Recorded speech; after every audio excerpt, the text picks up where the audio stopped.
friends, and welcome to my YouTube channel. If you're new here, welcome, and if you are not, welcome back.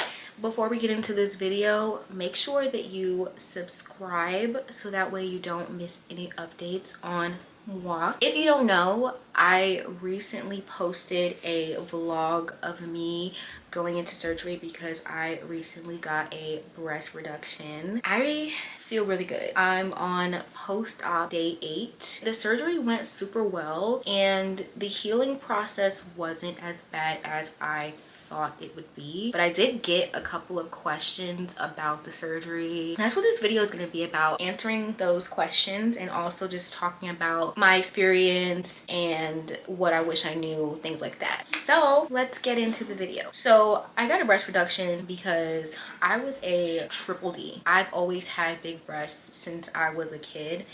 And as I got older, it did affect my confidence a lot. And there were just things that I felt like I couldn't do comfortably, like workout, exercise, things like that. I did have lower back pains and there was some struggle. But I originally decided to start the process in 2020 and unfortunately did not go right. My insurance approved it this go around, but the last time they didn't because of my weight. I waited a while because, you know, the pandemic and all this crazy stuff, and fast forward to now, we're here. But I did do 6 weeks of physical therapy and I just constantly was on my doctor like, hey, like I need to get this done because my back is hurting me. More that you complain and the more that you bring up that you're having issues, the easier it is for you to get approved. It's hard, and of course it is gonna be hard to get approved because a breast reduction is a cosmetic surgery, so not everybody needs it. People want it but they don't need it, so the insurance is not going to approve it if it's something that you just want. But overall, the healing process has been going great for me. One question that I got was, does it hurt? No, it does not hurt. It definitely does feel uncomfortable though. Like, I was under anesthesia during the surgery, so of course I didn't feel anything, but after the surgery, coming out of the anesthesia, I was really dizzy and sore and numb. I didn't expect for the anesthesia to make me feel so numb on certain parts of my body. Like, for example, chewing and eating was so hard for the first 2 days because like my throat was on fire, and then the left side of my mouth was just numb, so it was hard for me to swallow and chew on this side, so I had to swallow on this side. But other than that, I mean, it was just the regular things that happen when you come up from anesthesia. You kind of feel sore and stiff and weak. The one thing that I wish that I did have though is grabbers. I seen this video on TikTok. This girl had grabbers because my arms are really short, if you don't know. So it was difficult for me to pick things up and do little regular things, so I had to have assistance. But if I could do it again, I would definitely make sure that I had grabbers. How long is the recovery process? The recovery process is 2 to 3 weeks, sometimes longer depending on your body. After day 3, I started to feel better. It became less difficult for me to move and restrict myself. I was down for about a week, but honestly, I'm good now. Like, yesterday was my post-op appointment. My doctor told me that I'm able to go back to normal. I can go back to work. I just have to limit my arm movements. And as far as work goes, like, sometimes you'll be able to go back to your job if your job doesn't require you to do a lot of lifting, which mine doesn't. Sometimes they won't approve you because if your job does require you to do a lot of lifting, you still have to make sure that you can regain your strength so you don't pull anything or things of that nature. One of the most annoying things I will say though is the BBL drains.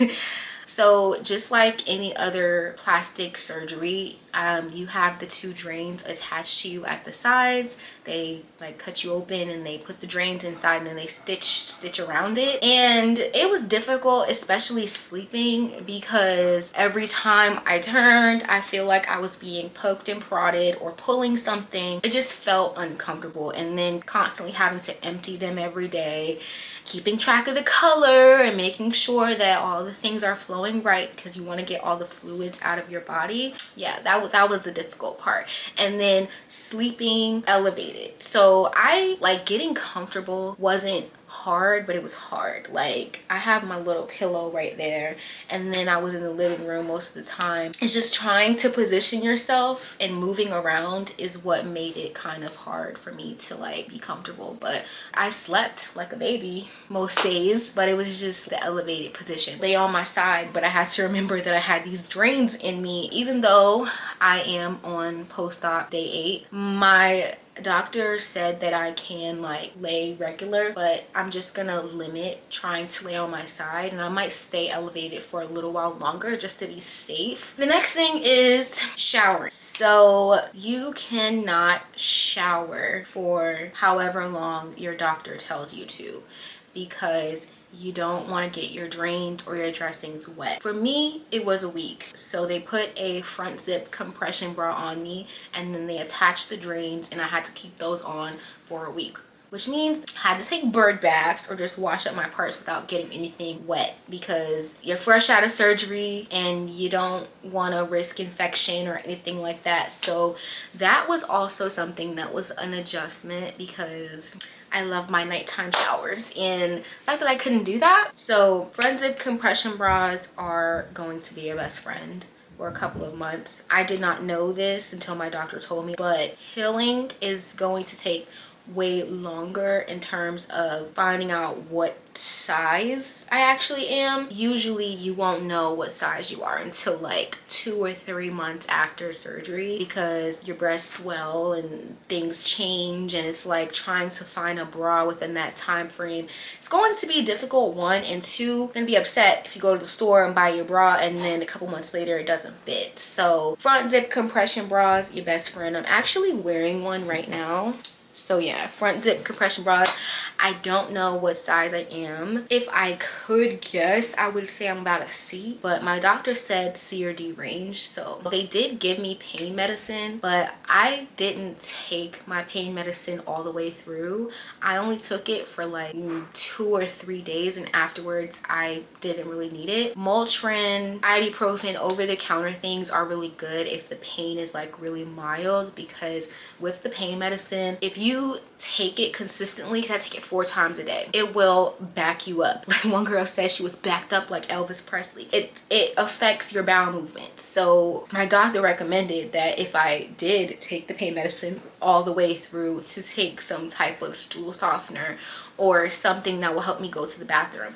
Fortunately, it was only difficult for me to go to the bathroom like the first 2 days, but I wasn't like constipated or anything like that. It just, the medicine was just in my system, and I had to get things regulated. But after a couple of days, I was fine and back to normal. But other than that, surgery process, 9 out of 10 for me. I don't have any regrets at all, and I'm super excited to go into this next chapter of my life. I'm going to end the video right here. If you guys have any more questions or concerns or anything that you want to ask me about, feel free to comment down below and I will answer your question. But like I said, you know, healing and recovering is based on you and your body. Some people recover faster than others. But yeah, make sure you guys like, comment, and subscribe if you haven't already, and I will talk to you guys next video.